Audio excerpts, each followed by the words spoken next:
প্রিয় দর্শক আসসালামু আলাইকুম। এই টাইপের কাজের অঙ্ক প্রায় সময় চাকরি পরীক্ষায় এসে থাকে। এখানে বলা আছে এ ও বি একত্রে একটি কাজ 12 দিনে করতে পারে।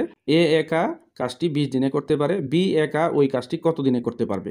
তো যে কোনো একজন একা কাজটি কত দিনে করতে পারবে, এই টাইপের অঙ্কের শর্টকাট সমাধানটা হচ্ছে একত্রে যে দিন সংখ্যা দেওয়া আছে এবং যে কোনো একজনের একা কাজটা শেষ করতে কতদিন লাগে সেই দিন সংখ্যাটা প্রশ্নে দেওয়া থাকবে। তো এই দুইটা আমরা প্রথমে গুণ করে ফেলবো। তো এখানে 12 এবং 20 আমরা গুণ করব।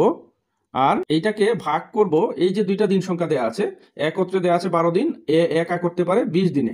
এই ক্ষেত্রে 20টা বড় সংখ্যা, 20 থেকে এই 12 মাইনাস করব, 20 বিয়োগ 12। তো এখন আমরা যদি বিয়োগ করি নিচে নিচে হবে 8 আর উপরে 12 গুণ 20। আমরা যদি 4 দিয়ে এটাকে ভাগ করি 2, 4 দিয়ে এটাকে ভাগ করলে 5, আর 2 দিয়ে যদি আমরা 12কে ভাগ করি 6, তো 5 আর 6 গুণ করলে হবে 5 6 30। অর্থাৎ বি একা ওই কাজটা করতে পারবে 30 দিনে।